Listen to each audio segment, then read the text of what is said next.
कढ़ाई कुकर नहीं चाहिए, बल्कि हम इसे रेगुलर से नॉर्मल तवे के ऊपर बनाएंगे। बहुत ही आसान और सिंपल सी रेसिपी है, ज़रूर ट्राई करिएगा आप इसे। और अगर रेसिपी पसंद आए तो प्लीज़ वीडियो को लाइक करिएगा और चैनल को सब्सक्राइब करना ना भूलें।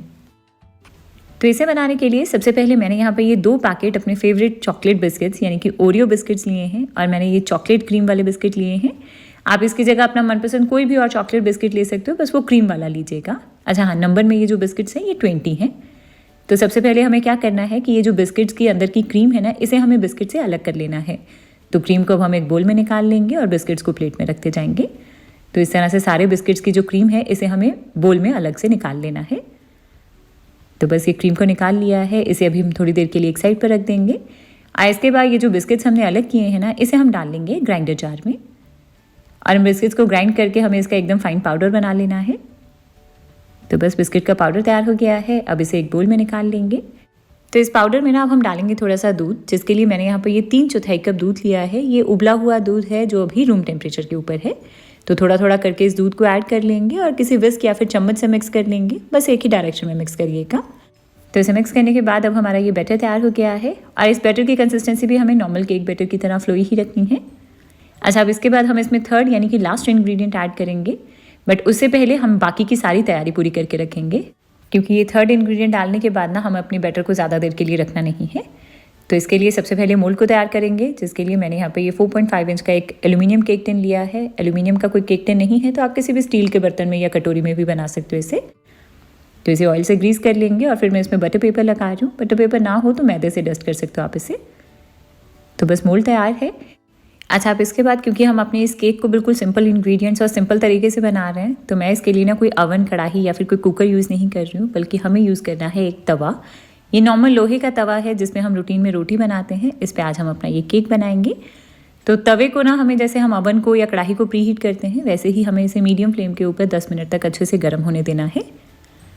और इतनी देर में ये जो बैटर हमने बना कर रखा था, इसमें अब हम डाल देंगे अपना थर्ड यानी कि लास्ट इंग्रेडिएंट, जो कि है 1 छोटा चम्मच बेकिंग पाउडर। अच्छा, अगर आपके पास बेकिंग पाउडर नहीं है तो आप इसकी जगह इसमें इनो भी डाल सकते हो। तो 1 सैशे या फिर 1 छोटा चम्मच इनो डाल दीजिएगा, और ग्रीन या फिर ब्लू वाला ही डालना है। मैं इसे बेकिंग पाउडर के साथ बना रही हूँ। तो बस बेकिंग पाउडर को डाल के इसे एक ही डायरेक्शन में हल्के हाथों से मिक्स करेंगे, और सिर्फ तब तक मिक्स करना है जब तक कि बेकिंग पाउडर अच्छे से मिक्स हो जाएगा, ओवर मिक्स नहीं करेंगे। तो फाइनली अब हमारा ये बैटर तैयार हो गया है। इसके बाद इस बैटर को डाल देंगे हम अपने इस मोल्ड में। मोल्ड को हल्का सा टैप कर लेंगे। इसके बाद अब ये जो तवा हमने गर्म होने के लिए रखा था ना, अब ये काफ़ी अच्छे से गर्म है, काफ़ी अच्छी हीट आ रही है इसमें से। तो इसके बाद ना इस तवे के ऊपर हमें एक स्टैंड रख देना है। अगर स्टैंड नहीं है तो किसी भी प्लेट या कटोरी को उल्टा करके रख सकते हो। बेसिकली हमें अपने मोल्ड को डायरेक्टली तवे के ऊपर नहीं रखना है। तो इसके ऊपर अब हम अपना ये मोल्ड रख देंगे। इसे ऊपर से हमें ढक देना है। तो इसके लिए मैंने यहाँ पर ये दूध वाला पतीला लिया है, मैं इसी से ढक रही हूँ। आप किसी भी बर्तन से ढक दो, बस इसे अच्छे से ढकिएगा ताकि पतीला तवे को टच करे और जो हीट है ना वो बाहर ना निकले। तो बस इस तरह से ये सेटअप तैयार हो गया है। इसके बाद अब हम इसे बिल्कुल लो फ्लेम के ऊपर पकने देंगे। तकरीबन 25 से 30 मिनट में ये जो केक है ना, ये अच्छे से पक जाएगा।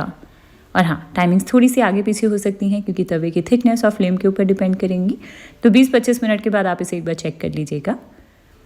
और इस केक को ये नहीं है कि आप तवे पर ही बनाओगे, आप चाहो तो अवन या कढ़ाई में बना सकते हो। मैंने पहले ये कढ़ाई में भी बनाकर बताया है और अवन की टाइमिंग्स भी मेंशन की हैं। उस रेसिपी का लिंक नीचे डिस्क्रिप्शन बॉक्स में है, आप वहाँ से चेक कर लीजिएगा। तो इस केक को रखे मुझे पूरे 25 मिनट हुए हैं। आप देख रहे हो कि केक कितना अच्छे से फूल गया है। सेंटर में टूथपिक को इंसर्ट करके चेक कर लेंगे, तो ये टूथपिक भी बिल्कुल क्लियर आ रही है। इसका मतलब है कि केक अच्छे से बेक हो गया है। तो बस गैस को बंद कर देंगे और इस मोल्ड को अब हम एक रैक के ऊपर रख देंगे और केक को पूरा अच्छे से ठंडा हो जाने देंगे। जब तक केक ठंडा हो रहा है तब तक हम इसके लिए आइसिंग यानी कि क्रीम को तैयार कर लेंगे। तो इसके लिए अब ये जो क्रीम हमने बिस्किट से अलग की थी, इसे यूज़ करेंगे हम। तो करना क्या है कि ये जो क्रीम हमने अलग की थी ना बिस्किट से, इसे हम किसी चम्मच के साथ ना हल्का सा विप कर लेंगे। अगर आपको लगे कि बहुत ज़्यादा ड्राई हो रही है ये, तो हल्का सा इसमें दूध ऐड कर लीजिएगा, 1 से 2 छोटे चम्मच जितना, और फिर इसे विप करिए। बस 1-1.5 मिनट तक विप कर लेंगे, हल्की सी लूज़ नॉर्मल क्रीम कंसिस्टेंसी में आ जाएगी ये। तो बस फाइनली हमारी ये क्रीम तैयार हो गई है। क्रीम की तरह स्टिफ पीक्स आ रही हैं इसमें। इसके बाद अब हमारा ये केक भी बिल्कुल अच्छे से ठंडा हो गया है। तो इसे डीमोल्ड कर लेंगे। डीमोल्ड करने के लिए पहले चाकू से साइड्स को अलग करेंगे और फिर इसे उल्टा करके निकाल देंगे। केक बहुत ही आसानी से बाहर आ जाएगा। वाओ, आप देख रहे हो कि केक कितना ज़्यादा सॉफ्ट और स्पॉन्जी बना है। तो बिल्कुल सिंपल से 3 इंग्रेडिएंट्स के साथ ही बनाया इसे हमने। अच्छा, अब इसके बाद इस केक की आइसिंग करनी है तो करेंगे क्या कि पहले ऊपर का ये जो अनइवन पार्ट है इसे निकाल देंगे। अच्छा, इसे फेंकेगा नहीं क्योंकि गार्निशिंग भी मैं इसी पार्ट से ही करूँगी। तो इसके लिए अब इस केक को ना हम 2 लेयर्स में डिवाइड करेंगे। अच्छा, नॉर्मल चाकू से पहले कट लगा के फिर मैं थ्रेड से कट कर रही हूँ, आप चाकू से कट कर सकते हो।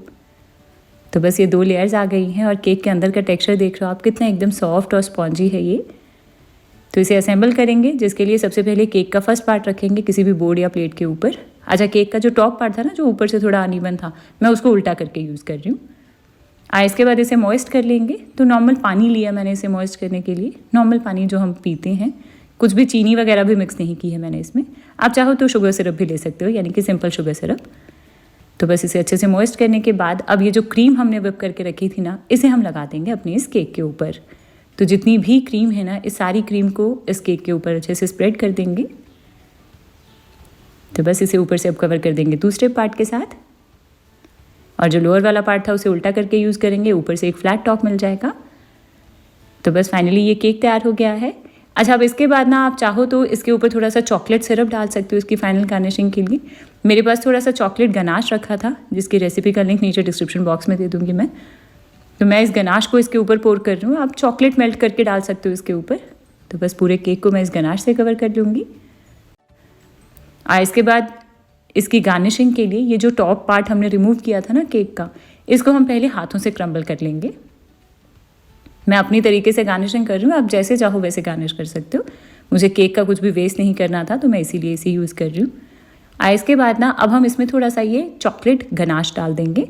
आपके पास गनाश है तो वो डाल दो, सिरप है वो डाल दो, स्प्रेड है वो भी डाल सकते हो, या मेल्टेड चॉकलेट भी डाल सकते हो।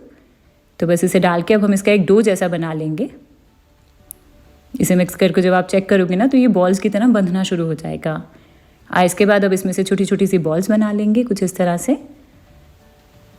इसके बाद ना अब मैंने थोड़ी सी मेल्टेड चॉकलेट ली है, नॉर्मल डार्क कंपाउंड चॉकलेट को थोड़ा सा मेल्ट कर लिया था। तो इन बॉल्स को चाहो तो डायरेक्टली केक के ऊपर रख दो, या फिर इस तरह से चॉकलेट में थोड़ा सा कोट कर लो। बहुत ही आसान है, आप इसके लिए डेयरी मिल्क चॉकलेट भी ले सकते हो। तो बस कोट करके इसे निकाल के एक बटर पेपर या फिर किसी भी पेपर के ऊपर रख देंगे, और थोड़ी देर के लिए इन बॉल्स को ना 5-10 मिनट के लिए फ्रिज में रख दो, ये अच्छे से सेट हो जाएंगी। तो बस हमारी ये गार्निशिंग के लिए बॉल्स भी तैयार हो गई हैं, और इतने में इस केक को रखे हुए भी 10-15 मिनट हो गए थे। तो ये गनाश भी सेट हो गया है।